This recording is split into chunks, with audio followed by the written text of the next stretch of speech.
नमस्कार, आप देख रहे हैं राजधानी लाइव और आपके साथ मैं हूं निशा रौतेला। तो चलिए राजधानी लाइव की शुरुआत करते हैं। दिल्ली की पुरानी लाइब्रेरी एक Hardayal municipal heritage public library है। यहां काम करने वाले कर्मचारियों को पिछले 17 माह से वेतन नहीं मिला है। वेतन न मिलने के कारण कर्मचारी धरने पर हैं। अब इन कर्मचारियों को सुनने के लिए कांग्रेस के नेताओं ने हाथ आगे बढ़ाया है। कांग्रेस नेताओं ने तय किया है कि कर्मचारियों के हक के लिए जंतर मंतर पर प्रदर्शन किया जाएगा। अखिल भारतीय कांग्रेस पार्टी के पूर्व सांसद और दिल्ली प्रदेश कांग्रेस कमेटी के पूर्व अध्यक्ष जयप्रकाश अग्रवाल ने ये पहल करते हुए कहा कि लाइब्रेरी से मेरा पुराना रिश्ता है। मैं जब दिल्ली नगर निगम में डिप्टी मेयर रहा तब मैंने इस लाइब्रेरी का कई बार दौरा किया और चूंकि मैं पढ़ने का शौकीन था तो मैंने कई किताबें भी पढ़ी हैं। प्रदेश कांग्रेस उपाध्यक्ष मुद्रित अग्रवाल ने कर्मचारियों से कहा कि आपकी मांग जायज है। हम वेतन दिलवाने के लिए आप अभी सांकेतिक तौर पर जंतर मंतर पर सोमवार यानी आज विरोध प्रदर्शन और धरना करेंगे। सरकार को इन कर्मियों के वेतन तुरंत जारी करने होंगे। कर्मचारियों पर दिल्ली नगर निगम शोषण कर रहा है और ये आरोप लगाते हुए कर्मचारी वेतन की मांग कर रहे हैं।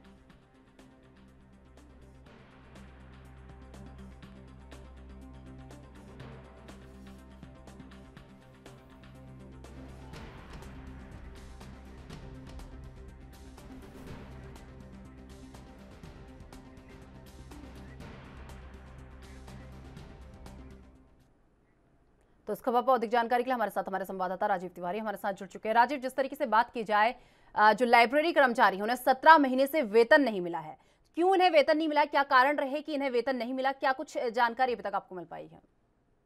देखिए, बिल्कुल सही कहा आपने। यहाँ पर बात करें पुरानी दिल्ली के अंदर सबसे पुरानी लाइब्रेरी मानी जाने वाली हरदयाल म्युनिसिपल का लाइब्रेरी जो है वो कहीं ना कहीं काफी पुरानी बताई जा रही है और यहाँ तक कि इसका जो इतिहास है वो भी काफी पुराना बताया जा रहा है, क्योंकि जिस तरीके से इस लाइब्रेरी के अंदर पुरानी दिल्ली के अंदर लगातार जो कहीं ना कहीं लोग जो थे वो कहीं ना कहीं इस लाइब्रेरी से जुड़े हुए थे और म्युनिसिपल कमीशन यानी कि नगर एमसीडी की तरफ से जो कर्मचारी थे वो भी इसमें लगातार कार्य कर रहे थे। मगर अब 17 महीने से उनको जो उनकी तनख्वाह है वो नहीं मिल रही है। और निगम कर्मचारी की बात करें जो इस लाइब्रेरी के अंदर काम करते थे उनको कहीं ना कहीं सैलरी ना मिलने का कारण भी नहीं बताया जा रहा है। ये भी नहीं बताया जा रहा है इनको सैलरी क्यों नहीं दी जा रही है। और ये जरूर जानकारी मिल पा रही है कैसे लाइब्रेरी कर्मचारियों के पास कि इस लाइब्रेरी को जो है वो नगर निगम जो है वो बंद करने वाला है। यानी कि कहीं ना कहीं इस लाइब्रेरी को बंद करने से जहाँ के जो पुरानी दिल्ली के और चांदनी चौक के जो इलाके के लोग बाग रहने वाले हैं उनको कहीं ना कहीं इस लाइब्रेरी के द्वारा जो फायदा होता था वो अब नुकसान में बदलता हुआ नजर आएगा, क्योंकि इस लाइब्रेरी के माध्यम से यहाँ के जो बच्चे थे या फिर कहे युवा थे या फिर कहे जो यहाँ पे रहने वाले लोग हैं वो कहीं ना कहीं इस लाइब्रेरी से कहीं ना कहीं जुड़े हुए थे और लगातार कहीं ना कहीं इसके लेकर प्रयास भी किए जा रहे थे कि इस लाइब्रेरी को और ज्यादा बढ़ाया जाए। मगर अब जिस तरीके से नगर निगम की तरफ से इस लाइब्रेरी की सुध लेने वाला भी कोई नहीं है और जो कर्मचारी हैं उनकी भी सैलरी नहीं मिली है लगभग 17 महीने से। तो 17 महीने से जो कर्मचारी हैं वो कहीं ना कहीं अपनी आवाज उठाते हुए नजर आ रहे हैं कि बार बार कहा जा रहा है कि उनकी सैलरी जो मिलनी चाहिए। काफी दिनों से वो प्रदर्शन पे भी कर रहे थे लाइब्रेरी के बाहर, मगर यहाँ पर इनकी जो सुध लेने वाला या फिर कहे कि जो नगर निगम के जो अधिकारी होने चाहिए थे या फिर कहे जो केंद्र सरकार के अधीन आ चुकी है अब नगर निगम, तो उनके अंदर भी कोई सुध लेने वाला नहीं है। तो लगातार इसकी सुध लेने के लिए अब कांग्रेस पार्टी ने जो हाथ बढ़ाया और यहाँ तक कि जो पूर्व सांसद कांग्रेस के जयप्रकाश अग्रवाल जी है वो कहीं ना कहीं पहले भी चांदनी चौक से उनका घर रहा है, यहाँ तक कि उस लाइब्रेरी से वो जुड़े हुए रहे हैं। पढ़ने के लिए भी कहीं ना कहीं इस लाइब्रेरी का इस्तेमाल किया जाता था। मगर अब इस लाइब्रेरी को जिस तरीके से उनकी सैलरी नहीं मिल रही है कर्मचारियों की और लाइब्रेरी को कहीं ना कहीं बंद करने की बात की जा रही है, तो उससे साफ जाहिर है कहीं ना कहीं राजनीति का मुद्दा जरूर बनता हुआ नजर आ रहा है। और इसी को लेकर कांग्रेस पार्टी की तरफ से आज दिल्ली के जंतर मंतर पर प्रदर्शन किया जाएगा और यह भी कहा जाएगा कि इन कर्मचारियों की जो 17 महीने से सैलरी नहीं मिली है वो भी दिलाई जाए और इस लाइब्रेरी को और ज्यादा विकसित किया जाए ताकि इस लाइब्रेरी के बारे में लोग बाग और जान सके। मगर नगर निगम की तरफ से बात करें तो उनकी तरफ से अभी भी कोई स्पष्ट जवाब नहीं मिलता हुआ नजर आ रहा है। जी राजीव, जिस तरीके से आपने कहा कि लाइब्रेरी को बंद करने की यहाँ पर बात की जा रही है, तो अगर ये लाइब्रेरी बंद होती है तो जो लोग यहाँ पर पढ़ने के लिए आते हैं उनमें किस तरीके का रोष अभी देखने को मिल रहा है जिस तरीके से लाइब्रेरी बंद करने की बात यहाँ पर की जा रही है? देखिए बिल्कुल सही कहा आपने। यहाँ पर बात करें हरदयाल सिर्फ म्युनिसिपल कमीशन जो लाइब्रेरी है वो उसको लेकर लगातार कहीं ना कहीं जो स्थानीय लोग हैं वो परेशान होते नजर आ रहे हैं, क्योंकि इसके लाइब्रेरी के आसपास जो है वो पुरानी दिल्ली का एरिया पड़ता है।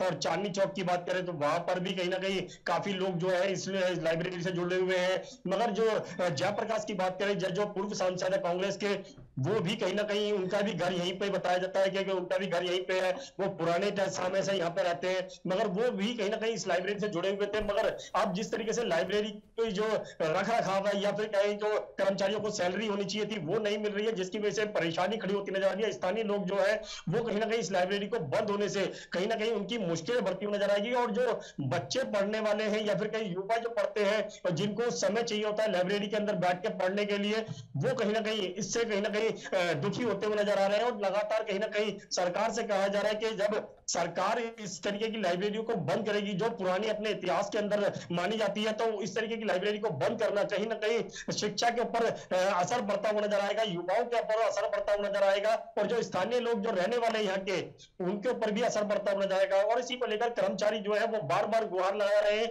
कि इस लाइब्रेरी को बंद ना किया जाए। और यही जानकारी जो है वो निगम के यानी कि जो लाइब्रेरी के कर्मचारी है उनके द्वारा ही दी गई है। मगर यहाँ पर बात करें जो उनकी सैलरी अभी तक 17 महीने की वो अभी तक बकाया है, उनको सैलरी नहीं दी जा रही है, और उनके लिए स्पष्ट जवाब भी नगर निगम की तरफ से नहीं दिया जा रहा। तो इसको लेकर जिस तरीके से आप कांग्रेस पार्टी जो प्रदर्शन करेगी, तो लगता है कि कहीं ना कहीं केंद्र सरकार के जो कानून तक आवाज नहीं पहुंच पा रही थी, शायद वो आवाज पहुंच पाए और इन कर्मचारियों की जो 17 महीने की सैलरी है वो शायद आज से मिल सके। जी राजीव, जिस तरीके से कांग्रेस अब जो है कर्मचारियों का वेतन नहीं मिलने के बाद उनका समर्थन करती हुई नजर आ रही है एक तरीके से, और आज जंतर मंतर में भी वो प्रदर्शन करने वाली है, तो कितने बजे से प्रदर्शन जो है कांग्रेस करने वाली है, इसे लेकर क्या कुछ अपडेट अभी तक आपको मिल पाया है?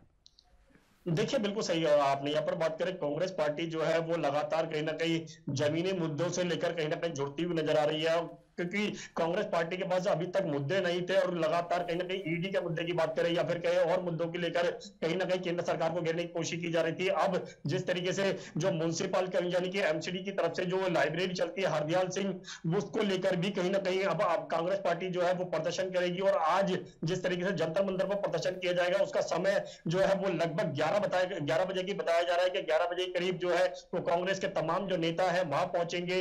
निगम लाइब्रेरी के जो कर्मचारी है वो भी वहां पहुंचेंगे, और लगातार इस प्रदर्शन को कहीं ना कहीं सरकार के कानों तक पहुंचाने की कोशिश की जाएगी, ताकि इन जो कर्मचारी हैं इनकी जो 17 महीने की सैलरी है वो इन तक मिल सके और इस लाइब्रेरी को बंद ना किया जाए, बाकी और ज्यादा इसको विकसित किया जाए। मगर अभी तक जो जानकारी मिल पा रही है वो सिर्फ इतनी ही मिल पा रही है कि इनकी सैलरी को लेकर नगर निगम की तरफ से कोई भी स्पष्ट जवाब नहीं दिया जा रहा है, ना ही ये कहा जा रहा है कि इस लाइब्रेरी को बंद किया जाएगा या नहीं किया जाएगा, या फिर इसको कहीं और शिफ्ट किया जाएगा, या इसमें भी विकसित विकास किया जाएगा, या फिर किताबों को और बढ़ाया जाएगा। इस तरीके की जानकारी जो है वो नगर निगम की तरफ से नहीं दी जा रही है। और इसी को लेकर जिस तरीके से आज प्रदर्शन किया जाएगा तो उससे लगता है कि कहीं ना कहीं केंद्र सरकार तक आवाज पहुंचाना बहुत जरूरी है। जी राजीव, जिस तरीके से बात करें, प्रदेश कांग्रेस उपाध्यक्ष मुद्रित अग्रवाल ने इस पूरे मामले को लेकर क्या कुछ कहा है? देखिए बिल्कुल सही कहा आपने। यहाँ पर बात करें पूर्व सांसद जो है वो कांग्रेस पार्टी के जयप्रकाश अग्रवाल जी, वो कहीं ना कहीं उनका जन्म भी यहीं से बताया जाता है कि कांग्रेस कहीं चांदनी चौक से रहने वाले हैं, उनका घर भी अभी भी जो पुश्तैनी जो मकान है वो भी यहीं पे है। तो इसी को लेकर जिस तरीके से कांग्रेस पार्टी जो है उस लाइब्रेरी के कर्मचारियों के साथ जुड़ती हुई नजर आ रही है, बार बार ये कहा जा रहा है कि उनका जो हक का जब पैसा है यानी कि जो उनकी सैलरी है वो दिलाने के लिए भरपूर कोशिश किया जाएगा। और इसके तमाम जो कांग्रेस के जो कार्यकर्ता है वो भी इस लाइब्रेरी से जुड़ते हुए नजर आ रहे हैं। कांग्रेस पार्टी जो है वो लगातार इस मुद्दे को लेकर कांग्रेस केंद्र सरकार को भी घेरने की कोशिश कर सकती है, और लगातार ये भी कहा जा सकता है कि नगर निगम जो है वो केंद्र सरकार के अधीन है, तो केंद्र सरकार को इन कर्मचारियों का पैसा देना चाहिए। मगर अभी तक केंद्र सरकार की तरफ से और नहीं नगर निगम की तरफ से कोई भी स्पष्ट जवाब नहीं मिला है। मगर देखना होगा आज के प्रदर्शन से कितना असर केंद्र सरकार के ऊपर पड़ने वाला है। जी राजीव, जिस तरीके से इससे पहले भी देखा गया था कि जिस तरीके से नगर निगम जो है दिल्ली में वो केंद्र सरकार के अधीन है, और इससे पहले देखा गया था कि सफाई कर्मचारियों का भी वेतन नहीं मिला था, और उसी कड़ी में आज देखा जा रहा है कि लाइब्रेरी कर्मचारियों का भी वेतन नहीं मिल रहा है। लेकिन इस पूरे मामले पर अगर बात की जाए तो दिल्ली सरकार का क्या कुछ कहना है इस पूरे मामले पर? जिस तरीके से केंद्र द्वारा ये वेतन नहीं दिया जा रहा, पहले भी दिल्ली सरकार द्वारा इसका विरोध किया गया था जब सफाई कर्मचारियों को वेतन नहीं दिया गया था, आज उसी कड़ी में ये कर्मचारी जो लाइब्रेरी के कर्मचारी उन्हें भी वेतन नहीं मिला है। तो इस पूरे मामले पर दिल्ली सरकार का क्या कुछ कहना है? देखिए बिल्कुल सही कहा आपने। यहाँ पर बात करें दिल्ली सरकार की, तो दिल्ली सरकार पहले भी कहीं ना कहीं यही आरोप लगाती नजर आती कि जो एमसीडी की जो कर्मचारियों का पैसा है वो दिल्ली सरकार नहीं देती है। ये बार बार कहीं ना कहीं भाजपा की तरफ से और नगर निगम की तरफ से कहीं ना कहीं आवाज उठाई जा रही थी। बार बार कहा जाता दिल्ली सरकार पैसा रोक लेती है कर्मचारियों का। मगर अब जो तीनों ही नगर निगमों को एक कर दिया गया है और उसके बाद में केंद्र सरकार के अधीन नगर निगम आ चुका है, तो उसकी जो बकाया सैलरी है या फिर कहे कर्मचारियों की जो सैलरी है वो केंद्र सरकार के हाथ में है कि केंद्र सरकार जो कर्मचारी है उनके डायरेक्ट अकाउंट के अंदर पैसे पहुंचाए जाए। यही चीज जो है वो दिल्ली सरकार भी बोलती हुई नजर आ रही है। दिल्ली के मुख्यमंत्री अरविंद केजरीवाल ने भी स्पष्ट कई बार इस तरीके के टिप्पणी की है कि केंद्र सरकार के अधीन अब नगर निगम आ चुका है, तो सफाई कर्मचारियों की बात करें या फिर कहे जो कर्मचारी नगर निगम के अंदर आते हैं उनकी सैलरी अभी तक क्यों रोकी जा रही है, जिसकी वजह से सफाई कर्मचारियों की बात करें या फिर कहे लाइब्रेरी कर्मचारियों की बात करें उनकी सैलरी क्यों नहीं मिल रही है। ये सबसे बड़ा सवाल जो है बार बार केंद्र सरकार से पूछा जा रहा है दिल्ली सरकार के द्वारा। मगर दिल्ली सरकार के इस सवालों का जवाब भी केंद्र सरकार की तरफ से नहीं मिलता हुआ नजर आया। और जिस तरीके से आज लाइब्रेरी कर्मचारियों को लेकर जिस तरीके से आज कांग्रेस पार्टी प्रदर्शन करेगी, तो कहीं ना कहीं शायद उम्मीद है कि कांग्रेस की जो आवाज है या फिर क्या लाइब्रेरी कर्मचारियों की जो आवाज है वो शायद केंद्र सरकार के कानों तक पहुंचेगी और उसका कोई स्पष्टीकरण जो जवाब होना चाहिए वो शायद केंद्र सरकार की तरफ से दिया जा सके। मगर देखना होगा इनकी जो बकाया सैलरी है वो कब तक मिलेगी, क्योंकि अभी तक 17 महीने हो चुके हैं और सफाई कर्मचारी अलग परेशान है, लाइब्रेरी कर्मचारी अलग परेशान है। तो इनकी परेशानियों का जो हल है वो अब केंद्र सरकार के हाथ में, और केंद्र सरकार कब तक इसका निवारण करेगी ये जरूर देखना होगा। जी तो चलिए, बहुत बहुत धन्यवाद राजीव हमारे साथ जुड़ने के लिए और ये तमाम जानकारी हमारे साथ साझा करने के लिए।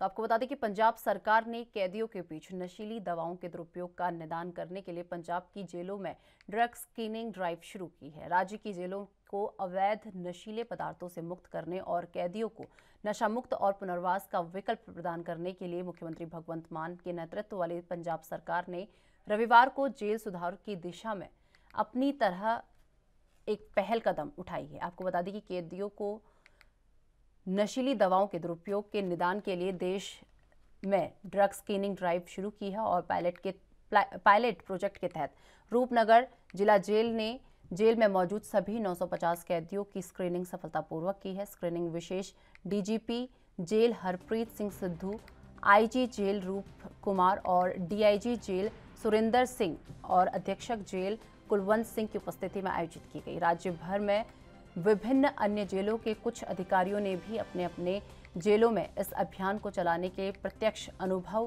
प्राप्त करने के लिए भाग लिया और स्क्रीनिंग ड्राइव के अंतिम परिणाम एक दिन के भीतर उपलब्ध हो जाएंगे। इसके बाद आगे की कार्रवाई शुरू की जाएगी। पंजाब के जेल मंत्री हरजोत सिंह बैंस के दिमाग की उपज इस राज्यव्यापी ड्रग स्क्रीनिंग प्रोजेक्ट का उद्देश्य जेलों को अवैध ड्रग्स से मुक्त बनाना है। साथ ही कैदियों को जो पहले से ही ड्रग्स के शिकार हो चुके हैं नशा मुक्त उपचार से गुजरना और पुनर्वास प्राप्त कराना है। आपको बता दें कि जेल मंत्री हरजोत सिंह बैंस ने कहा, ये पहली बार था जब एक ही दिन में ड्रग स्क्रीनिंग के लिए जेल की पूरी कैदी आबादी को कवर करने के लिए इतना व्यापक अभियान चलाया गया था। आपको बता दें, अधिक जानकारी देते हुए उन्होंने कहा कि पंजाब सरकार द्वारा पंजाब की जेलों में सुधार लाने का एक और प्रयास है। उन्होंने कहा कि ये परियोजना उन कैदियों की पहचान करने में मदद करेगी जो मादक द्रव्यों के सेवन के विकार से पीड़ित हैं।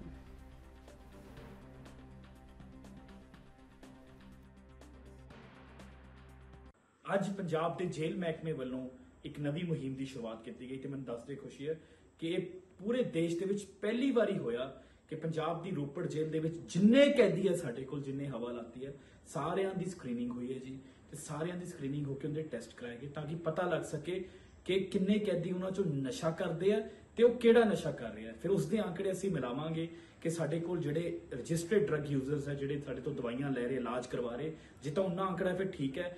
ਅਗਰ ਉਸ ਤੋਂ ਵੱਧ ਪਾਇਆ ਜਾਂਦਾ ਤੇ ਪਤਾ ਲੱਗਦਾ ਕਿ ਉਹ ਕਿਹੜੇ ਨਸ਼ੇ ਕਰਦੇ ਆ ਉਸ ਦੀ ਇਨਵੈਸਟੀਗੇਸ਼ਨ ਹੋਊਗੀ। ਇਹ ਜਾਂਚ ਕੀਤੀ ਜਾਊਗੀ ਕਿ ਉਹ ਨਸ਼ਾ ਜੇਲ੍ਹਾਂ ਦੇ ਵਿੱਚ ਕਿਵੇਂ ਆਇਆ ਜੇਲ੍ਹ ਦੇ ਵਿੱਚ ਕਿਵੇਂ ਆਂਦਾ।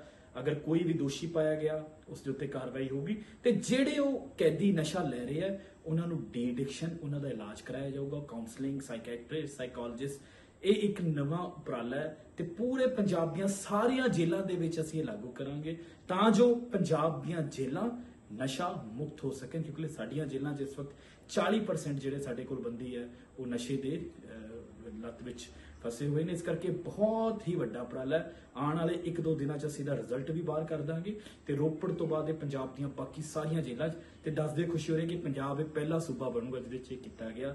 ਤੇ ਮੈਂ ਸਭ ਦਾ ਧੰਨਵਾਦ ਕਰਦਾ ਆਪਣੇ ਜੇਲ੍ਹ ਮਹਿਕਮੇ ਦਾ, ਡੀਜੀ ਹਰਪ੍ਰੀਤ ਸੰਧੂ ਜੀ ਦਾ, ਆਈਜੀ ਸਾਹਿਬ ਦਾ, ਸਾਡੇ ਰੋਪੜ ਦੇ ਸਿਵਲ ਸਰਜਨ, ਰੋਪੜ ਦੇ ਡੀਸੀ ਤੇ ਐਸਐਸਪੀ जिन्होंने सहयोग ਨਾਲ संभव हो सकिया। बहुत। तो इस खबर पर अधिक जानकारी के लिए हमारे साथ हमारे संवाददाता अमित कुमार हमारे साथ जुड़ चुके हैं। अमित, जिस तरीके से पंजाब में जेलों को नशा मुक्त करने की दिशा में काम किया जा रहा है, तो इसे लेकर क्या कुछ अपडेट अभी तक आपको मिल पाई है? जी निशा, बिल्कुल। देखिए, हम कहें कि कल रूपनगर जेल में कल एक पायलट प्रोजेक्ट के तहत सभी कैदियों की ड्रग एडिक्शन को लेकर जांच की गई। सभी कैदियों की बकायदा जांच की गई कि आखिर कौन कौन सा कैदी कौन सा नशा ले रहा है, और इस बात की पुष्टि की जाएगी कि इसमें से रजिस्टर्ड कितने हैं और अनरजिस्टर्ड कितने हैं। तो देखिए, जो कैदी रजिस्टर्ड है उनको सरकार की तरफ से, प्रशासन की तरफ से नशा दिया जाता है या फिर उनका इलाज चल रहा होता है, उनको ऑफिशियली कुछ, क्योंकि वो उनके बिना रह नहीं सकते, तो कुछ डोसेस दिए जाते हैं, उसके लिए दवाई, नशा मुक्ति के लिए दवाइयां दी जाती हैं। पर इसके अलावा अगर हम बात करें कि अगर कोई और ड्रग एडिक्ट पाया जाता है या कोई और नशा लेते हुए पाया जाता है, तो उसके ऊपर पहले कार्रवाई की जाएगी, क्योंकि जेल में ड्रग्स लेना ऑफ कोर्स इलीगल है, तो उनके ऊपर पहले ड्रग्स के रिलेटेड कार्रवाई की जाएगी, पर साथ ही साथ काउंसलिंग की जाएगी। इस बात को सुनिश्चित किया जाएगा कि जितने भी ड्रग एडिक्ट्स हैं, जेलों में बंद है, उनको काउंसलिंग की जाएगी, साइकोलॉजिकल काउंसलिंग, डॉक्टर काउंसलिंग और नशा मुक्ति की किसी तरह वो इस नशे के चंगुल से बाहर आए, उन सभी चीजों को लेकर उनकी काउंसलिंग की जाएगी और किसी तरीके से भी इन नशे से मुक्त हो जाए। आपको बता दें कि रूपनगर में 950 या 950 कैदियों की स्क्रीनिंग की गई है। इन सभी स्क्रीनिंग्स का अगर हम कहें कि कल स्क्रीनिंग हुई है, तो विद इन 24 आवर्स इसकी रिपोर्ट तो चलिए अमित, लगातार आप हमारे साथ बने हुए। फिलहाल वक्त चुका एक छोटे से ब्रेक का, ब्रेक के बाद फौरन हाजिर होते हैं।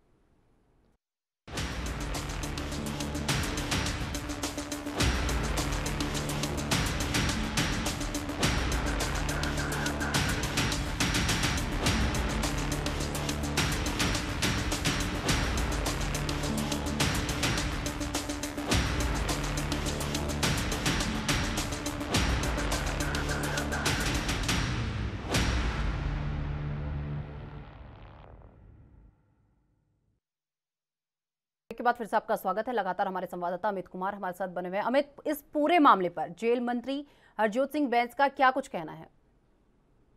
देखिए, सीधे तौर पे जेल मंत्री हरजोत सिंह बैंस ने एक लक्ष्य अपनाया हुआ है कि जेलों का सुधार, क्योंकि आप याद रखें तो खुद पंजाब के मुख्यमंत्री भगवंत मान ने भी ये चीज क्लियर की थी कि पंजाब की जेल मॉडल जेल में तब्दील की जाएगी और इसका एग्जाम्पल पूरे भारत में दिया जाएगा। पंजाब की सभी जेलें नशा मुक्त होंगी और वो चीज बनेगी जो इनका लक्ष्य था, जो इनको असली, हम इन्हें जेल नहीं, इनको सुधार गृह में कन्वर्ट करके रहेंगे। इस लक्ष्य को लेकर हमारे मुख्यमंत्री भगवंत मान चले और उसी कड़ी में अगर हम कहें कि पंजाब के जेल मंत्री हरजोत बैंस ने भी कदम उठाना शुरू कर दिया। अगर हम कहें कि रूपनगर जेल एक पायलट प्रोजेक्ट के तहत स्टार्ट की गई है, अगर हम कहें कि कल 950 कैदियों की स्क्रीनिंग हुई थी, इसकी रिपोर्ट आज या कल में आ जाएगी और उसके बाद जब रिपोर्ट आने के बाद बाकायदा कार्रवाई की जाएगी। ये देखा जाएगा क्या जो रजिस्टर्ड यूजर्स हैं उसके ज्यादा तो कोई इस्तेमाल नहीं कर रहा, और उसके बाद जब अगर रजिस्टर्ड यूजर्स ही है तो एक अच्छी खबर रहेगी कि जेलों के अंदर एक्स्ट्रा नशा नहीं मिल रहा। उसके बाद जो रजिस्टर्ड यूजर्स हैं उनको काउंसलिंग की जाएगी, उनको नशा छुड़ाने के लिए कदम उठाए जाएंगे। खुद हमारे अगर जेल मंत्री कह चुके हैं कि इनको सुधार गृह में हमारे जो नशीले बंद कैदी है इनको सुधारा जाएगा, इनको नशा मुक्त बनाया जाएगा, उनकी साइकोलॉजिकल काउंसलिंग होगी, उनकी डॉक्टर काउंसलिंग होगी और हर संभव मदद ली जाएगी उनको वापस से नशा मुक्त बनाने के लिए। देखिए, पंजाब का टारगेट शुरू से ही रहा है पंजाब को नशा मुक्त बनाने के लिए, और उसी कड़ी में पंजाब के जेलों को अगर नशा मुक्त बनाया जाएगा तो एक बहुत बड़ी इंप्रूवमेंट होगी। तो पायलट प्रोजेक्ट रूपनगर में स्टार्ट किया गया और अब यहाँ से ही जल्दी पंजाब के सभी जेलों में इस प्रोजेक्ट को अगर हम कह सकते हैं कि डाइवर्सिफाई किया जाएगा, फैलाया जाएगा, वहां पे भी ये प्रोजेक्ट शुरू किए जाएंगे। पर हम कह सकते हैं कि अभी जो रूपनगर जेल का जो कल अगर हम कहें कि स्क्रीनिंग हो चुकी है, तो आज या कल में रिपोर्ट आने के बाद एक और इमेज क्लियर हो पाएगी क्या पंजाब की जेलों के अंदर एक्स्ट्रा नशा बिक रहा है या नहीं। अगर एक्स्ट्रा नशा आ रहा है तो कहां से आ रहा है, इस सब चीजों को लेकर भी बिल्कुल सख्त नजर आ रहे हैं हमारे जेल मंत्री हरजोत बैंस। उन्होंने चीज क्लियर कर दी, अगर बाहर से नशा आता हुआ नजर आया, अगर रजिस्टर्ड यूजर से ज्यादा यूजर अंदर पाए गए तो उनके ऊपर जो कार्रवाई बनती है की जाएगी और सख्त से सख्त कार्रवाई की जाएगी। हर एक पहलू की जांच की जाएगी, क्या ये नशा आया कहां से और ये सप्लाई कहां से हो रहा है, हर एक पहलू जांचा जाएगा और किसी को भी बख्शा नहीं जाएगा।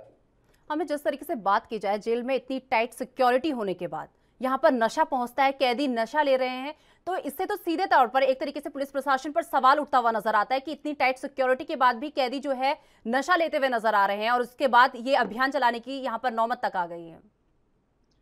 निशा, देखिए इसमें दो पहलू देखने की जरूरत है कि पहली पहलू होता है कि रजिस्टर्ड यूजर्स होते हैं, उनको सरकार ट्रीटमेंट के तौर पर कुछ दवाइयां प्रोवाइड कराती है जिनका काम ड्रग्स से रिलेटेड ही होता है, पर एक तरह से डी एडिक्शन के लिए होता है ताकि जो नशे की लत है उन्हें छोड़ दी जाए। ये वो होते हैं जो रजिस्टर्ड होते हैं और इनको खुद जेल प्रशासन दवाइयां और मेडिकेशन प्रोवाइड कराता है।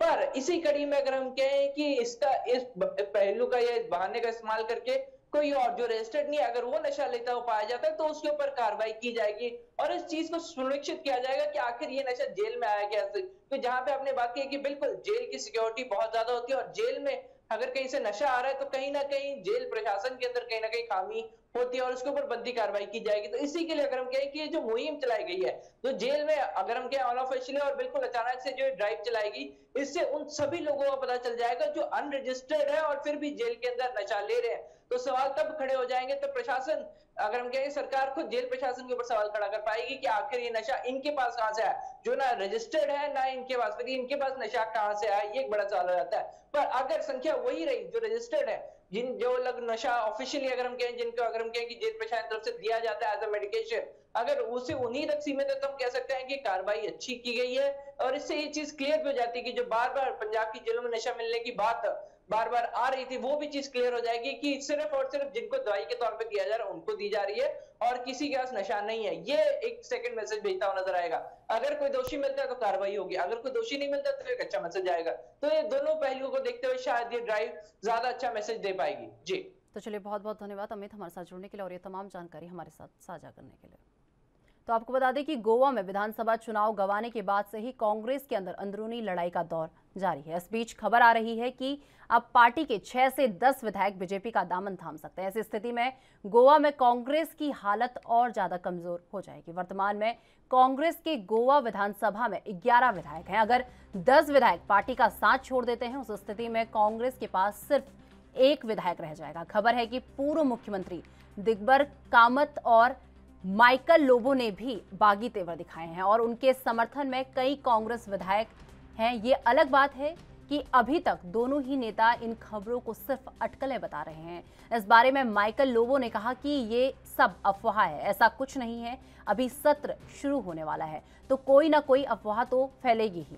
मुझे अभी किसी विधायक को लेकर ऐसी जानकारी नहीं है, अगर कुछ होगा तो आपको बता दिया जाएगा। वहीं गोवा कांग्रेस अध्यक्ष अमित पाटकर ने यहां तक कह दिया है कि बीजेपी के लोग ही ऐसी अफवाह फैला रहे हैं। उनकी तरफ से जोर देकर कहा गया है कि पूरी कांग्रेस एकजुट है और कोई भी पार्टी छोड़कर नहीं जाने वाला है। वैसे ये विवाद एक मीटिंग से शुरू हुआ है। आपको बता दें कि एएनबी संवाददाता ने कांग्रेस प्रवक्ता रत्नाकर सिंह से बात की। कहा, दिगंबर कामत के बैठक में ना आने के सवाल पर माइकल लोबो ने कहा कि पार्टी के वरिष्ठ नेता एक धार्मिक बैठक के लिए बाहर गए हुए हैं। दिनेश गुड्डू राव यही है, हम और उनकी जानकारी जुटाने के लिए बैठक कर रहे हैं। लोबो ने कहा कि कांग्रेस में कोई आंतरिक अशांति नहीं है। उन्होंने कहा कि संगठन की मौजूदा जमीनी स्थिति को समझने के लिए पार्टी फिर से बैठक करेगी।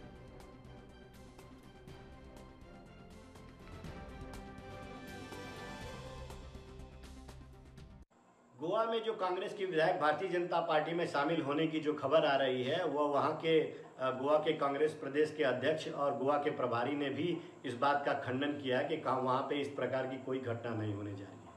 मेरा प्रश्न ये है कि क्या भारतीय जनता पार्टी यह मंशा बना चुकी है कि वह देश में, पूरे देश में विपक्ष को खत्म करना चाहती है। जहाँ पे गैर बीजेपी शासित राज्य थे वहाँ पे भी तो इन्होंने ऑपरेशन लोटस के तहत, चाहे मध्य प्रदेश हो, चाहे कर्नाटका हो और अभी हाल ही में महाराष्ट्र में उन्होंने किया है। तो इस प्रकार पैसे के बल पे और नोट तंत्र के बल पे और केंद्रीय एजेंसियों का दुरुपयोग करके यह विपक्ष को खत्म कर देना चाहती है और कुछ इसी तरह का अफवाह जो है गोवा में भी मिलने को आ रहा है। मेरा ये कहना है कि जितना जरूरी इस लोकतंत्र में पक्ष का होना होता है उतना ही जरूरी विपक्ष का भी होना होता है, क्योंकि विपक्ष जो है वो पक्ष की गलत नीतियों का हमेशा वह खुलासा करती है और जनता के बीच में लेके जाती है कि पक्ष ने कहां कहां पे गलत काम किया है और किस प्रकार वह गलत काम कर रही है।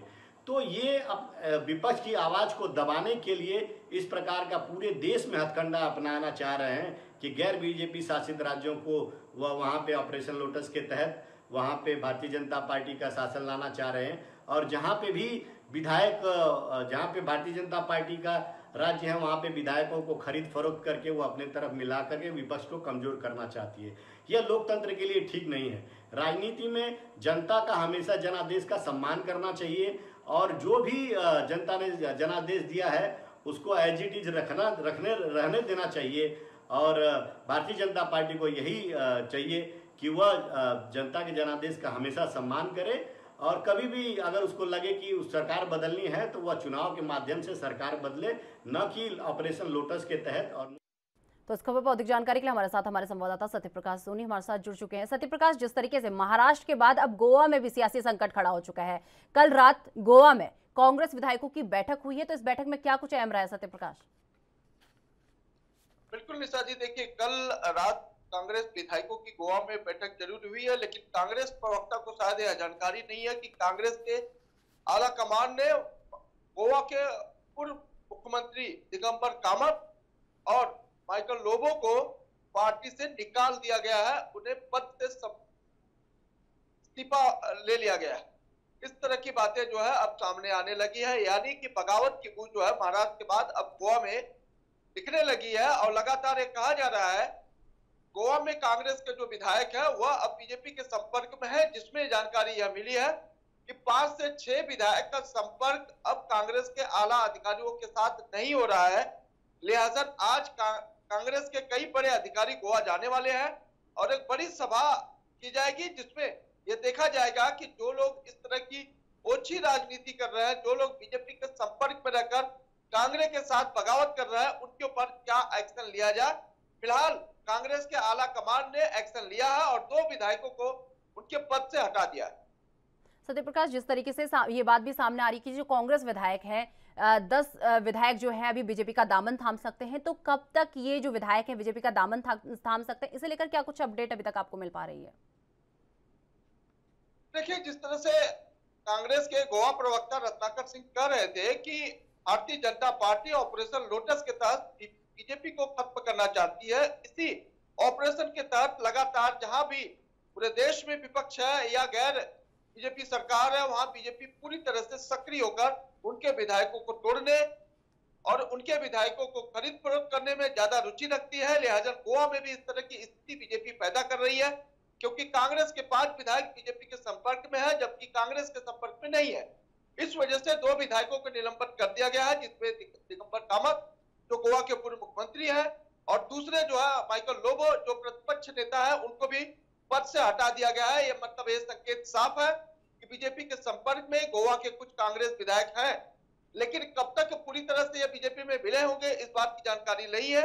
लेकिन कांग्रेस पूरी तरह से सक्रियता के साथ उन सभी विधायकों के संपर्क में आना चाहती है, क्योंकि 11 विधायकों में से 5 विधायक कांग्रेस के संपर्क में, बाकी 6 विधायकों का संपर्क कांग्रेस के पास नहीं है। लिहाजा माना जा रहा है कि कहीं कहीं बीजेपी का जो ऑपरेशन लोटस है वो गोवा में भी सक्रिय हो सकता है, गोवा में भी ऑपरेशन लोटस के तहत विपक्ष को खत्म किया जा सकता है। सत्यप्रकाश, जिस तरीके से गोवा विधानसभा का चुनाव गंवाने के बाद ये देखा जा रहा है कि कांग्रेस के अंदर एक अंदरूनी लड़ाई भी देखने को मिल रही है। बिल्कुल, देखिए गोवा चुनाव के बाद से ही देखा जा रहा है कि कांग्रेस खेमे में काफी नाराजगी है, यह खुद कांग्रेस के कई नेता मानते हैं। जैसा कि रत्नाकर सिंह ने कहा कि हमारे सभी विधायक जो है संपर्क में है, किसी तरह की यह तो स्थिति नहीं है, लेकिन यह बात शाम तक थी, लेकिन देर शाम जो है कांग्रेस ने फैसला लिया है, क्योंकि कांग्रेस के आला कमान ने निर्णय लिया होगा कि जिस तरह से बगावत की बू अब गोवा में आने लगी है, उसको देखते हुए निर्णय लिया गया होगा, क्योंकि लगातार दिगंबर कामत बीजेपी के संपर्क में पहले से थे और एक मीटिंग के दौरान दिगंबर कामत, माइकल लोबो और तमाम उनके सहयोगी मीटिंग में थे, जिसमें बीजेपी का एक बड़ा नेता था। तो इस मीटिंग से यह अंदाजा लगाया गया कि इस तरह की जो है तस्वीरें गोवा में भी आने लगी। हालांकि महाराष्ट्र में आपने देखा होगा, पूरी दुनिया देख रही है कि किस तरह से महाराष्ट्र में जो है महाविकास अघाड़ी सरकार को तोड़कर जो है भारतीय जनता पार्टी और एकनाथ शिंदे की सरकार बनाई गई है, उसमें भी लगातार विवाद चल रहा है। माना जा रहा है कि सुप्रीम कोर्ट में जो याचिका दी गई थी उस पर आज फैसला भी आ सकता है, लेकिन इसी तरह पे गोवा में भी इस तरह की तस्वीरें अब देखने को मिल सकती है, क्योंकि बीजेपी के तमाम नेता अब सक्रिय हो गए। तो चलिए, बहुत बहुत धन्यवाद सत्यप्रकाश हमारे साथ जुड़ने के लिए और ये तमाम जानकारी हमारे साथ साझा करने के लिए।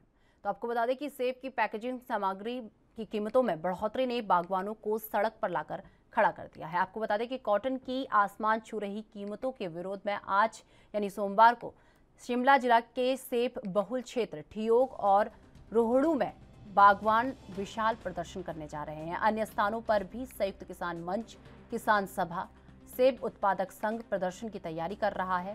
सेब बहुल क्षेत्र ठियोग कुमारसैन के विधायक राकेश सिंघा ने बताया कि आज़ादी के बाद कभी भी कॉटन और ट्रे के दामों में इतना इजाफा नहीं हुआ। उन्होंने बताया कि मोहन फाइबर की क्वालिटी ट्रे बीते साल 5 रुपये तक मिल जाती थी। इस साल एक ट्रे के लिए 8 रुपये देने पड़ेंगे। प्रति पेटी 6 से 7 ट्रे लग जाती है, यानी 48 से 54 रुपये ट्रे के प्रति पेटी और 80 रुपये की पेटी लग रही है। कॉटन ग्राइंडिंग पैकिंग भाड़ा मिलाकर 20 से 25 किलो की पेटी को मंडी तक पहुंचाने के लिए 300 से 400 रुपये तक की लागत लग रही है।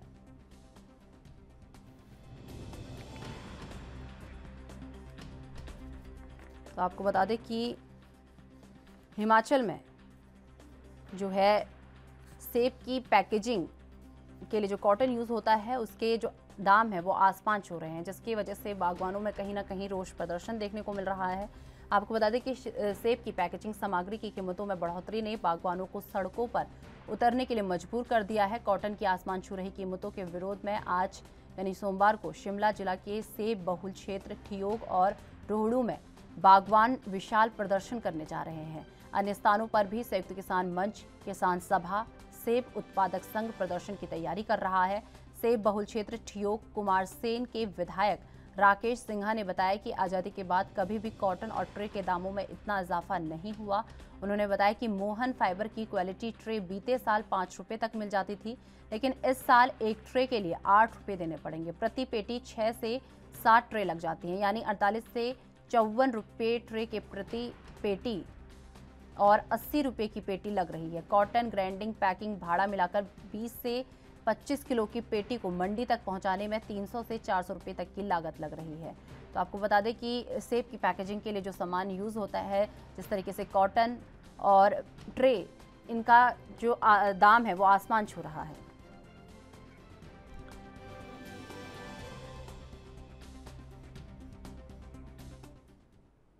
तो इस खबर पर अधिक जानकारी के लिए हमारे साथ हमारे ब्यूरो चीफ टीना ठाकुर जी हमारे साथ जुड़ चुकी है। टीना जी, जिस तरीके से जो सेब है उसके लिए जो पैकेजिंग सामग्री है उसमें बढ़ोतरी को लेकर जो बागवान है अब वो सड़कों पर उतर आए हैं।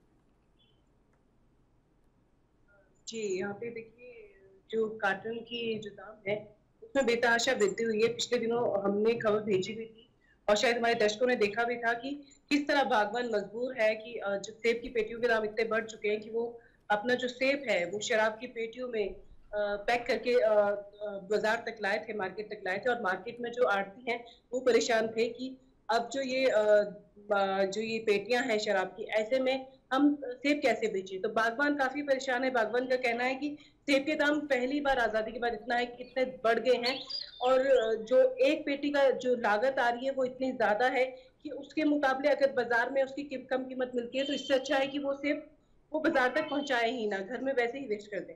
तो इस तरह अगर आप देखेंगे कि तो बागवानों को जो काफी मुश्किलों का सामना करना पड़ रहा है और बागवानों का कहना है और काफी दिनों से अपील वो बागवानी मंत्री से कर रहे हैं कि वो हस्तक्षेप करें और कॉटन की जो रेट में वृद्धि हुई है वो 5 से 8% जो बहुत ज्यादा वृद्धि वो मान रहे हैं तो उसको कम करें। तो ऐसे में जो है जो कहीं से कोई आश्वासन नहीं मिला है, कहीं से कोई बात नहीं हुई उनकी, तो ऐसे में जो आज है वो सड़कों पर उतरेंगे। शिमला के जो बागवान है, शिमला का जो ऊपरी से बहुल क्षेत्र है, ठियोग है, कोटखाई है, जुब्बल है, रोहड़ू है, तो ऐसे में ये जो बागवान है ये सड़कों पर उतरने के लिए विवश है। कोटखाई से लेके कोटगढ़ से लेके कुमारसैन से लेके काफी बागवान है जो वो सड़कों पर उतरेंगे और जो बेतहाशा दामों में वृद्धि हुई है उनका विरोध करेंगे। उनका कहना है कि पिछले दिनों डीजल में भी डीजल के दामों में कमी हुई है और बहुत काफी जो राहत है जो सरकार है वो दे सकती है उनको काफी चीजों में, लेकिन सरकार ऐसा कर नहीं रही है।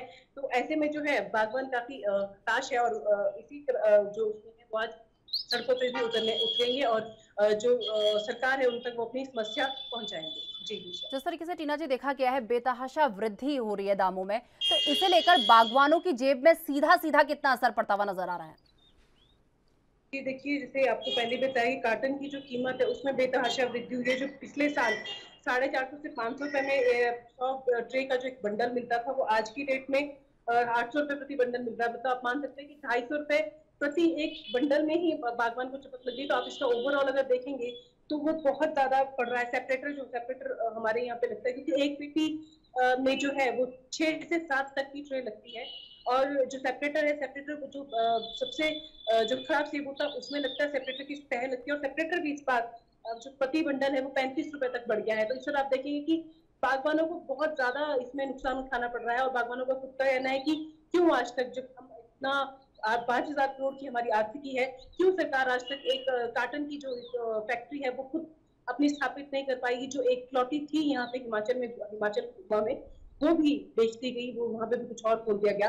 तो ऐसे में जो कार्टन है वो जो बागवान है वो अपना विरोध प्रदर्शन कर रहे हैं। उनका कहना है कि ऐसे में हमें क्योंकि सीजन बिल्कुल शुरू हो चुका है, निचला जो इलाका है, मध्यम इलाका है, वहां पे सेब तोड़ने की कगार पर पहुंच चुके हैं। और ऊपरी इलाके में क्या थोड़े दिनों बाद सेब सीजन शुरू होगा। लेकिन ऐसे में बागवानों को मानना है कि बिल्कुल ना उनको राहत है, ना सरकार, ना प्रशासन की कोई तैयारी सेब सीजन को लेकर है। जबकि जो सेब की जो आर्थिकी है 5,000 करोड़ की है, काफी वो योगदान हिमाचल के विकास में देती है। तो ऐसे में जो बागवान है वो बहुत परेशान है। और उनका कहना है कि अगर हस्तक्षेप करेगी और रास्ता देखना पड़ेगा, क्योंकि ऐसे में जो कार्टन है, सेब की पेटी है, फिर जब सेब को वो मार्केट तक लाते हैं प्रति पेटी उनको भाड़ा देना पड़ता है। तो वो सारी चीजें इतनी ज्यादा बढ़ रही है कि उनको लग रहा है कि जो उनको मुनाफा होना है, या जो उनको उन्होंने पूरे साल में, क्योंकि एक साल की फसल होती है ये, तो ऐसे में जो साल में उनको जो लाभ मिलना चाहिए था वो कहीं नहीं मिलेगा। और ये इस बार जो है इतनी बेतहाशा वृद्धि के कारण उनका जो सेब है वो बिल्कुल ही जो उनको जो नुकसान पहुंचाएगा। टीना जी, जिस तरीके से आज बागवान जो है प्रदर्शन करने वाले हैं, तो ये बागवान कहां पर प्रदर्शन करने वाले हैं और कितने बजे से उनका जो ये प्रदर्शन है वो शुरू हो जाएगा? देखिए, ये 11 बजे के बाद इनका प्रदर्शन है। और ये रोहडू में भी होगा, जुगलकोटखाई में भी होगा, और बड़े पैमाने पर ये शिमला में भी होगा। शिमला में जो इसकी अगुवाई है वो जो माकपा विधायक है राकेश सिंघा, वो करने जा रहे हैं। और राकेश सिंघा ने खुद आरोप भी लगाया, जो एपीएमसी ने जगह जगह जो बैरियर्स लगाए हैं, जो नियंत्रण कक्ष इनको बोलते हैं, वो बनाए हैं सेब को लेकर, वो अवैध वसूली कर रहे हैं। प्रति पेटी वो भाड़ा किसानों से वो प्रति पेटी टैक्स वसूल रहे हैं। तो ये चीज को भी उन्होंने अवैध बताया। और उन्होंने कहा कि बागवानों के खिलाफ हर जगह लूट हो रही है।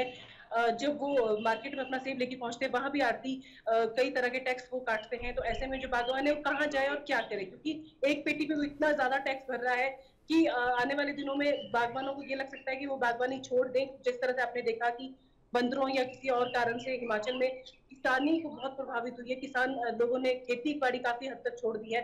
तो ऐसे में राकेश सिंघा का मानना है कि अगर इसी तरह बागवानों को आहत करते रहे और बागवान लगातार रुकते रहे और इस तरह की हरकतें होती रही, तो निश्चित तौर पे जो बागवान है वो कहीं और स्विच करने की सोचेगा। और जो सेब का जो इतनी बड़ी आर्थिकी है उसको बहुत बड़ा झटका हिमाचल में लगेगा, क्योंकि सेब राज्य के नाम से भी हिमाचल को जानते हैं। जी टीना जी, जिस तरीके से दामों में बेतहाशा वृद्धि हो रही है, तो इसे लेकर हिमाचल सरकार ने कोई कदम उठाया हो या हिमाचल सरकार द्वारा के तरफ से कोई रिएक्शन सामने आया हो इन बेतहाशा वृद्धि को लेकर? देखिए, जो बागवान है, जब पिछली बार प्रधानमंत्री नरेंद्र मोदी का हिमाचल दौरा था, तब यहाँ पे जो किसान उत्पादक संघ है, बागवान जो संघ है, उन्होंने एक मेमोरेंडम सरकार के जरिए भेजा था और कहा था कि जो ये दाम है, इसमें बेतहाशा जो वृद्धि है उसको उस पर रोक लगाई जाए। और दूसरा उनका सबसे बड़ी मांग तो वो थी कि जो सेब पर आयात शुल्क है, जो भारी देशों से जो सेब आयात होता है, उसके कारण जो हिमाचल की आर्थिकी है उस पर सीधा असर पड़ रहा है। तो उस पर जो आयात शुल्क है वो आयात शुल्क है वो 100% किया जाए। हालांकि ऐसी कोई घोषणा या बागवानों के लिए कोई ऐसी राहत भरी बात यहाँ के मंच से नहीं की गई। ऐसे में जो है सरकार से उनको अपेक्षा थी, हिमाचल सरकार। तो चलिए, बहुत बहुत धन्यवाद टीना जी हमारे साथ जुड़ने के लिए और ये तमाम जानकारी हमारे साथ साझा करने के लिए। तो आपको बता दें कि छत्तीसगढ़ में आयकर विभाग ने बीते 30 जून को कोयला परिवहन और इससे संबंधित गतिविधियों के व्यवसाय वाले एक समूह पर तलाशी और जब्ती अभियान चलाया था। इस दौरान एक वरिष्ठ सरकारी अधिकारी के परिसर को भी इसमें तलाशी अभियान में शामिल किया गया था, जिसमें कुल मिलाकर रायपुर, भिलाई, रायगढ़, कोरबा, बिलासपुर, सूरजपुर आदि में फैले 30 से अधिक परिसरों में तलाशी अभियान चलाया गया था। इसमें प्रदेश के जाने माने व्यापारी सूर्यकांत तिवारी का भी नाम शामिल है। आपको बता दें कि इस छापे में 200 करोड़ रुपए से अधिक के कलेक्शन के साक्ष्य मिले हैं और मामले में आगे की जांच जारी है, जिस पर पूरे प्रदेश में नेताओं के बीच कई तरफ की बयानबाजी भी शुरू हो गई है और फोटोबाजी भी शुरू हो गई है।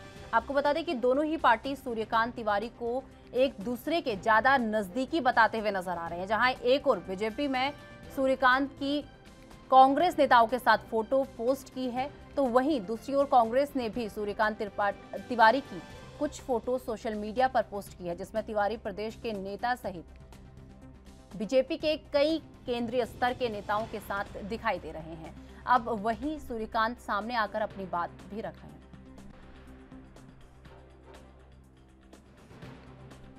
30 जून को आयकर विभाग ने हमारे यहाँ छापा मारा। आयकर की छापामार टीम ने हमारे यहाँ घर पर छापा बोला, हमारे घर के लोगों को भयभीत किया।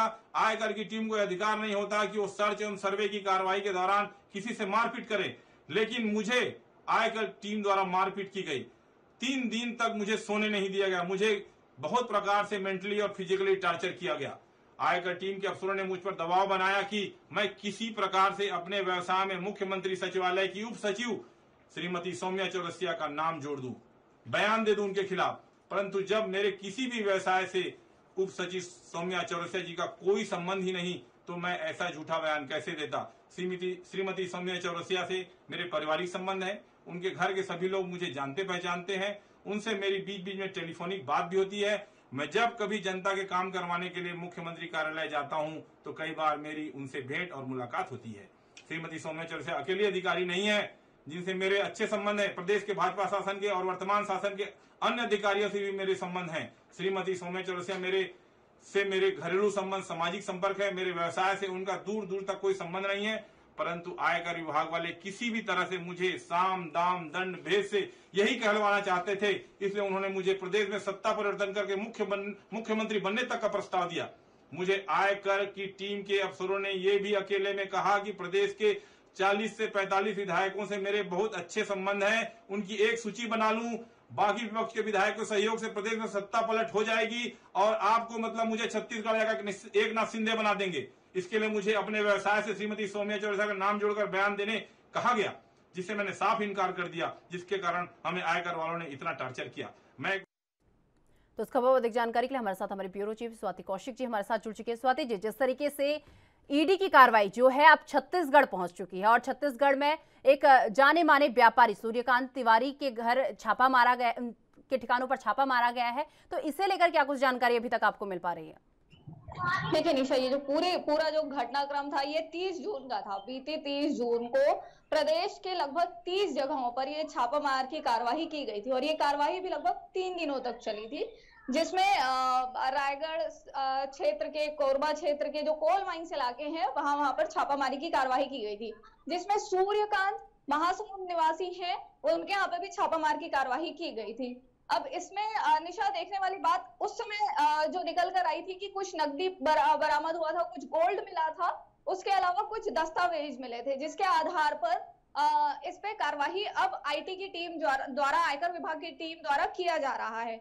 तो उस समय जब सूर्यकांत तिवारी को लेकर जाया गया था, लगभग 3 दिन के उनको हिरासत में रखा गया था।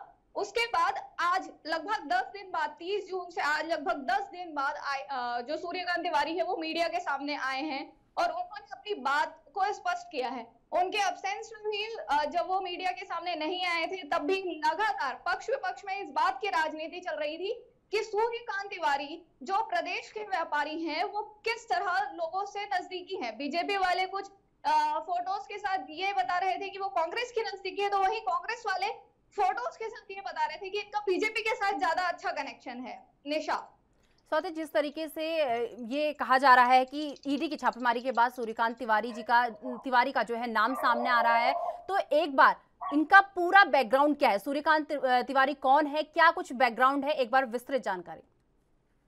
देखिए, सूर्यकांत तिवारी जो है वो प्रदेश में व्यापारी हैं।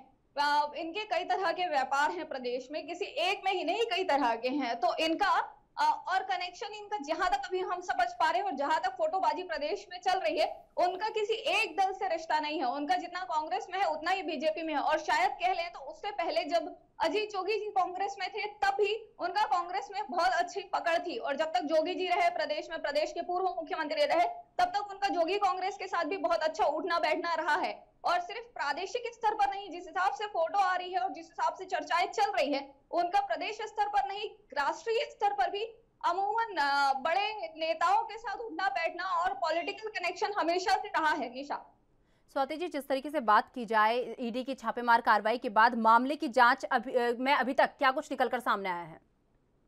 देखिए, जब मामले में छापामार जब कार्रवाई हुई थी तो लगभग 200 करोड़ के लगभग का चल अचल संपत्ति का ब्यौरा जो है आयकर विभाग ने दिया था कि इतने की इतना हमको मिला है और ये हम जब्त कर रहे हैं, जिसमें कुछ अचल संपत्ति थी, कुछ चल संपत्ति थी। लगभग 950 करोड़ के कैश मिले थे, 4.5 करोड़ का कुछ गोल्ड मिला था और बहुत सारे कुछ पेपर वर्क्स मिले थे। कुछ नकदी जो उस समय मिला था उसमें कुछ नकदी ट्रांजैक्शन, कैश ट्रांजैक्शंस की भी डिटेल मिले थे। तो ओवरऑल आयकर की टीम ने बताया था अपनी विज्ञप्ति जारी करके, निशा, उसमें 200 करोड़ के लगभग की बात कही गई थी। स्वाति जी, जिस तरीके से बात की जाए, सूर्यकांत तिवारी ने ईडी के अधिकारियों पर भी गंभीर आरोप लगाया, कहा है कि एकनाथ शिंदे मुझे यहाँ पर बनाया जा रहा है। तो किस प्रकार के आरोप ईडी के अधिकारियों पर लगे हैं इस पर? देखिए निशा, ये कल बिल्कुल जिस चीज का भी हम जिक्र कर रहे थे, कल जब सूर्यकांत तिवारी हैं, कल शाम जब वो मीडिया के सामने आया और उनका वीडियो सबके सामने आया, तो ये एक बड़ा टर्निंग पॉइंट है देखने वाला, क्योंकि अभी पूरे देश में छत्तीसगढ़ एकमात्र प्रदेश बचा है जहां पे कांग्रेस की बहुमत के साथ सरकार है। और लगातार इस पर सीएम साहब भी कहते रहे हैं कि जिस हिसाब से आईटी और ईडी का खेल पूरे देश में चला है और सब जगह सत्ता परिवर्तन हुआ है, क्योंकि इसके पहले देखें निशा, तो मध्य प्रदेश में भी जो चुनकर सरकार आई थी वो कमलनाथ की थी, लेकिन उसके बाद वहां पर भी सत्ता परिवर्तन हुआ। आज अगर हम देखें तो आपका महाराष्ट्र में भी यही स्थिति बनी है। तो ये पुराने एग्जांपल्स देखते हुए सीएम साहब पहले से ही इस चीज का अंदाजा लगा रहे थे प्रदेश में कि इस तरह का अब चुनाव नजदीक आ रहे हैं तो इस तरह की चीजें चलती रहेंगी और इस तरह की चीजें होंगी। तो ये शायद इसको उसी कड़ी में माना जा सकता है, क्योंकि कहीं ना कहीं इल्जाम ये भी लग रहा था कि सूर्यकांत तिवारी जो है वो ना सिर्फ बीजेपी के बल्कि कांग्रेस के भी नजदीकी है। तो ये शायद इसी परिप्रेक्ष्य में हम कह सकते हैं कि ये सूर्यकांत तिवारी के घर जो पड़ा छापा है ये उसी कार्यक्रम की एक कड़ी है।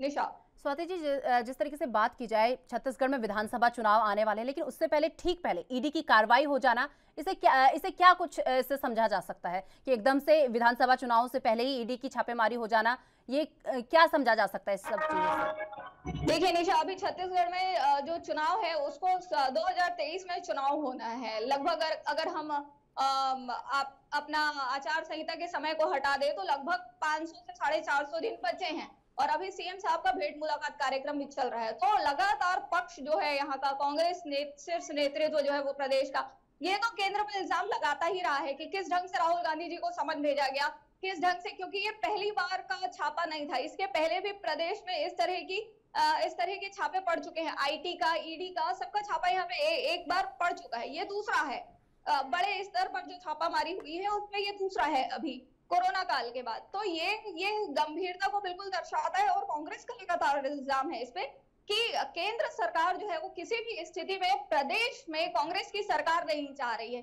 वो चाह रही है कि किसी भी तरीके से डरा धमकाकर पैसों में या किसी भी तरीके से यहाँ की सरकार को भंग करे। लेकिन चूंकि अभी पूरे देश में कांग्रेस की एकमात्र ऐसी जगह सरकार है जहाँ पे बहुमत के साथ है, 90 विधानसभा सीटों में 71 जो सीट है वो कांग्रेस के साथ है। तो लगातार यहाँ का जो शीर्ष नेतृत्व है प्रदेश का, चाहे वो मुख्यमंत्री कह ले, चाहे वो प्रदेश अध्यक्ष कह ले कांग्रेस के, तो इनका बड़े नेताओं का शुरू से ये कहना है कि कहीं ना कहीं इसमें बीजेपी के केंद्रीय नेतृत्व का हाथ है कि वो यहाँ की चलती हुई सरकार को भंग करने की कोशिश में है। निशा, स्वाति जी, जिस तरीके से बात की जाए यहाँ पर ईडी की कार्रवाई को लेकर सीएम भूपेश बघेल का क्या कुछ कहना है इस ईडी की कार्रवाई को लेकर? देखिए निशा, इसमें भूपेश बघेल जी पहले ही क्लियर कर चुके थे कि ये जो कार्रवाइयां हो रही है छापामारी की, इसमें क्या कुछ निकल के आया है ये उतना मैटर कर रहा है। लेकिन इसके बाद जैसे सूर्यकांत तिवारी की ही बात कर लें तो कोलवासरी उनका एक बिजनेस प्लेस है, व्यापारिक क्षेत्र है, वहां पर प्रदेश की टीम ने भी छापामारी की है जैसे ही पता चला है कि यहाँ पे 200 करोड़ के लगभग की बात कही है। जब आईटी की जो टीम है जिसने छापामारी की थी, तो उसके जस्ट बाद कोलवासरी, जो सूर्यकांत तिवारी का अपना व्यापारी क्षेत्र है, वहां पर प्रदेश की टीम ने छापामारी की है। तो जब ये छापामारी कार्यवाही चल रही थी तो सीएम साहब ने इसमें स्पष्ट कर दिया था कि सरकार गलत के अगेंस्ट है। तो चलिए, बहुत बहुत धन्यवाद स्वाति जी, आप हमारे साथ जुड़ी और ये तमाम जानकारी आपने हमारे साथ साझा की।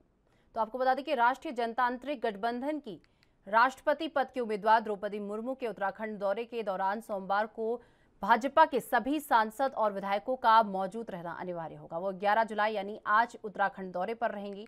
मुर्मू के दौरे को लेकर भाजपा ने तैयारियां पूरी कर ली हैं और संसदीय कार्य मंत्री प्रेमचंद अग्रवाल ने बताया कि पार्टी की ओर से सभी सांसद और विधायकों को इसके लिए निर्देश दिए गए हैं। विदित है कि एनडीए की राष्ट्रपति पद की उम्मीदवार मुर्मू सोमवार 11 जुलाई को सुबह 10 बजे जौलीग्रांट एयरपोर्ट पहुंचेंगी। वो भाजपा के विधायक और सांसदों से मुलाकात कर अपने समर्थन में उन्हें वोट करने के लिए कहेंगे। और संसदीय कार्य मंत्री प्रेमचंद अग्रवाल ने बताया कि जौलीग्रांट एयरपोर्ट पर द्रौपदी मुर्मू का भव्य स्वागत किया जाएगा, जहां उनके स्वागत के लिए विधानसभा अध्यक्ष ऋतु खंडूरी, मुख्यमंत्री पुष्कर सिंह धामी, प्रदेश भाजपा अध्यक्ष मदन कौशिक सहित पार्टी के कई सांसद और संगठन के पदाधिकारी मौजूद रहेंगे। जौलीग्रांट में स्वागत के बाद मुर्मू देहरादून कलेक्ट्रेट स्थित शहीद स्थल जाएंगी, जहां शहीदों को पुष्पांजलि उनके द्वारा अर्पित की जाएगी। उन्होंने बताया कि 11:15 पर द्रौपदी मुर्मू मुख्य सेवक सदन में भाजपा के सांसदों और विधायकों के साथ बैठक करेंगी। उन्होंने बताया कि पार्टी ने भाजपा के 47 विधायकों, लोकसभा व राज्यसभा के सभी 8 सांसदों से इस बैठक में आवश्यक रूप से मौजूद रहने को कहा है। तो फिलहाल वक्त हो चुका एक छोटे से ब्रेक का। ब्रेक के बाद फौरन हाजिर होते हैं।